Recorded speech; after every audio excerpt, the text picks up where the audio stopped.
ice cream in a plastic cup.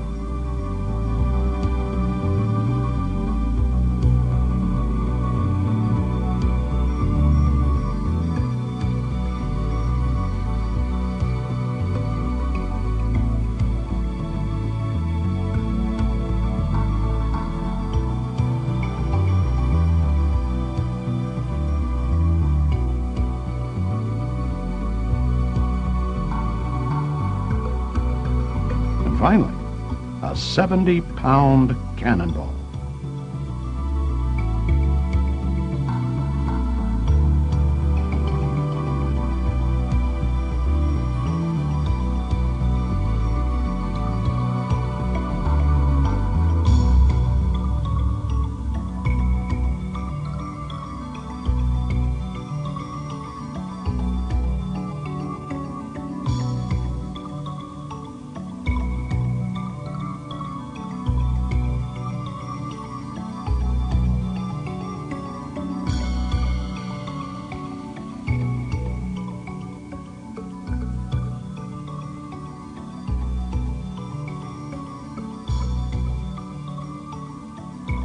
What is interesting and also frustrating about his invention is that he's using a combination of Tesla coil and Van de Graaff to produce very disruptive and lifting experiments, which in one case, for example, actually lifts a 19-pound bushing toward the ceiling just from electromagnetic fields.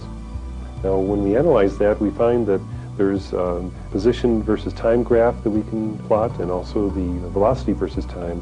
But when we actually analyze the acceleration versus time, it's an increasing straight line.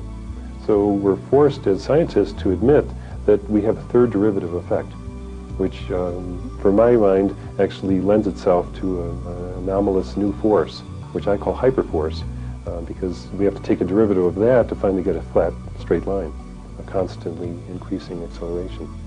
So the Hutchinson effect has been used as a benchmark for a comparison to many other high voltage propulsion devices. Electrogravity, in other words. Now that we've witnessed the awesome potential of these revolutionary new energy sources, some interesting questions begin to surface. What are the consequences to the environment, to the very fabric of space-time itself, once we begin harnessing these little understood forces on a planetary scale? Remember the promise of nuclear energy? That electricity would be too cheap to meter? Are there downsides to tapping free energy that we may not be able to predict until it may be too late?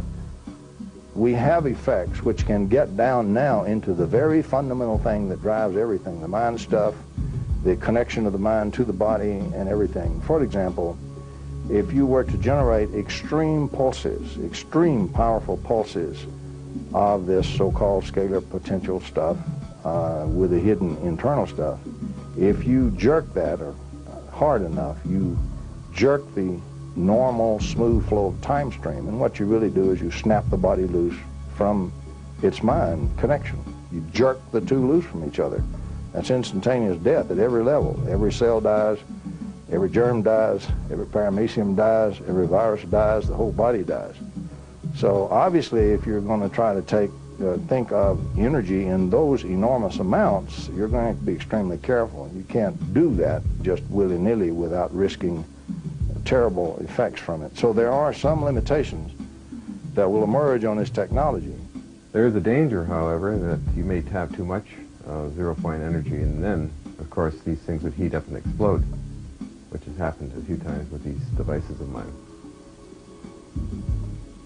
So, in essence, it's an interesting technology to get involved in, but I notice that there's some precautions one needs to take. If you're having too much drawing from the electromagnetic jitter of zero-point energy, you're going to get a minor meltdown. And I had to clean this area out here once because of a minor meltdown. Would a new energy source be dangerous, for example? I would say, of course, you have to respect it. I mean, it's energy, so therefore, it's always potentially dangerous. It's double-edged. And I think it would take a healthy respect to investigate it. One should be cautious, and that's very reasonable. I've heard some good things. I've heard there could be health effects. There could be good effects as well as the potential for detrimental effects. I think it's like anything else. It's energy. It could be used for good. It could be used for bad. It's up to us.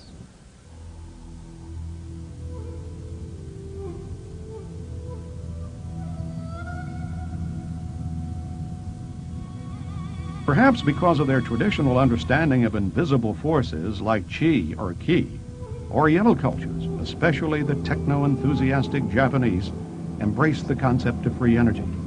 Well-respected scientists like Shinichi Seki and Seihuji Inomata are receiving substantial government and industry support. Meanwhile, the Japanese, of course, are beginning to commercially develop various systems. For example, a Japanese consortium funds the Pones and Fleshman work. The Japanese Toshiba Corporation is working with Inomata, and various other corporations are coming together to develop free energy options. And of course, Japan has no vested interest in oil. They don't have any domestic source. So it's in their best interest to be the first kid on the block to make little gizmos that will replace our circuit breakers and internal combustion engines.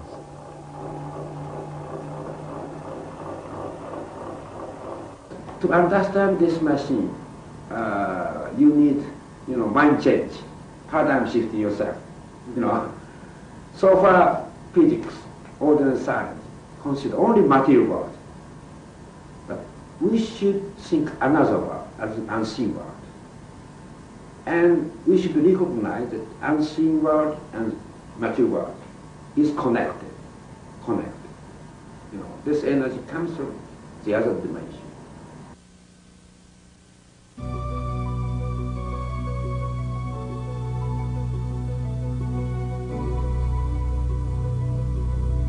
We'll really have a true science when it is accepted in science, and a true technology when all the phenomenology is thoroughly worked out and thoroughly understood, when all the models are redone so that we adequately can model this theoretically and we can do engineering. We can sit down and design the circuits.